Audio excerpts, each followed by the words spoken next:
बहुत ध्यान देना महाराज, यदि कहीं से 5 मुखी रुद्राक्ष मिल जाए और 5 मुखी रुद्राक्ष को तांबे के कलश में जल भरकर उसमें डाल दो,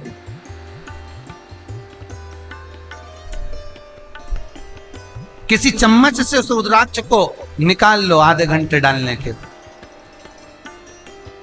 महाराज शमी का एक पत्ता, शमी पत्र, और शमी का एक पत्ता ले जाकर, शमी पत्र को ले जाकर शिवलिंग पर रखकर 5 मुखी रुद्राक्ष का जल अपनी कामना कर कर, अपनी मन की कामना कर कर सोमवार के दिन जो व्यक्ति समर्पित कर देता है उसकी मनोकामना भोलेनाथ 3 महीने में पूरी कर देते हैं। शमी पत्र समर्पित कर कर 5 मुखी रुद्राक्ष का जल,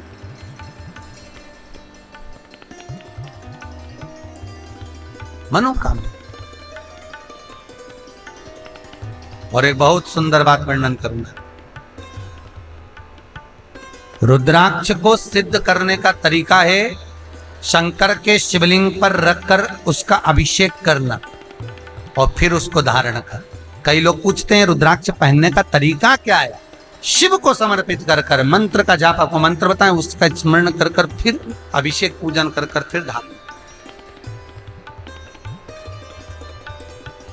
एक छेदित रुद्राक्ष होता है जिसमें छेद होता है या छेद करा जाता है, एक बिना छेद का रुद्राक्ष होता है जिसमें छेद नहीं होता। जिस रुद्राक्ष में छेद नहीं होता वो कार्य में सिद्धि अधिक देता है, सिद्धता प्रदान करता है, वो खंडित नहीं कहलाता। बड़ा रुद्राक्ष उसमें छेद करा जाता है तो वो खंडिता का भाव आ जाता है, पर जिस रुद्राक्ष में छेद नहीं होता वो पावर ज्यादा देता है, प्रबलता ज्यादा देता है, सुख ज्यादा देता है, आनंद ज्यादा देता है। समय आया भगवान आनंद सुख को पाते हैं। तो यदि शिव महापुराण की कथा कहती है, शिव महापुराण का चरित्र वर्णन करता है, शिव महापुराण की कथा कहती है यदि आप भगवान विष्णु के मंदिर गए हो, सत्यनारायण भगवान के मंदिर गए हो, राम मंदिर गए हो, कृष्ण मंदिर गए हो, दत्त मंदिर गए हो, किसी भी देवता के मंदिर में जाते हो, वहां का प्रसाद आप 15 दिन 20 दिन तक रख सकते हो, पर शंकर का प्रसाद रात भर नहीं रखाता। क्यों? क्योंकि शंकर का प्रसाद एक दोपहर संध्या तक आपका है, रात्रि को 9:15 तक शंकर का प्रसाद आपका है साहब। शंकर भगवान ने जब 12 की रचना करी थी, घड़ी की रचना भगवान शंकर ने करी, तिथि और समय की रचना भगवान शंकर ने करी। एक एक घड़ी, एक एक पल, एक एक तिथि, एक एक नक्षत्र, समय, पल, सबकी रचना शंकर करेगा, सबकी रचना।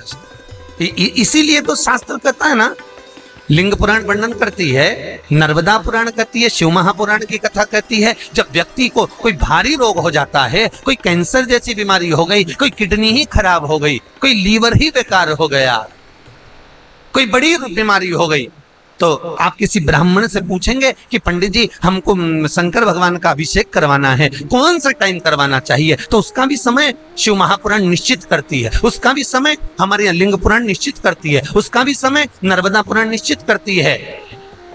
तो कौमार खंड के अंदर शिव महापुराण के वर्णन करा गया कि 9:15 रात्रि को कोई बीमार व्यक्ति का यदि उसके हाथ से अभिषेक प्रारंभ कराया जाए, या उसके ही कुल का, उसके ही गोत्र का व्यक्ति शंकर का अभिषेक करता है और शंकर के नाम का स्मरण करता है, तो वो अभिषेक तो करे, साथ में जो मनोरथी है, यजमान है, वो महामृत्युंजय मंत्र का जाप करे। तो कहते हैं रोग समाप्ति की ओर आना प्रारंभ हो जाता है, रोग समाप्ति की ओर आता है।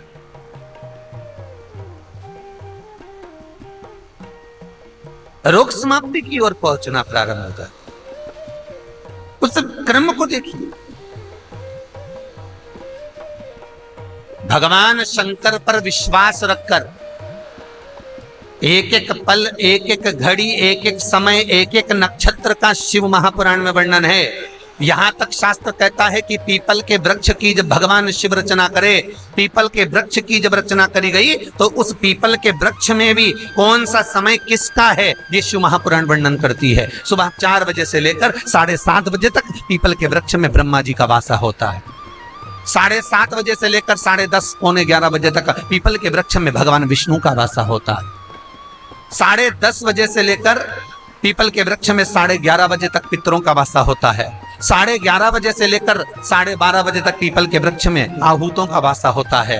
12:30 बजे से लेकर शाम को 4 बजे तक पीपल के वृक्ष में वासुकों का वासा होता है। 4 बजे से लेकर शाम को 7:30 बजे तक पीपल के वृक्ष में शंकर का वासा होता है। 7:30 बजे से लेकर 9:30 बजे तक पीपल के वृक्ष में कुबेर का वासा होता है।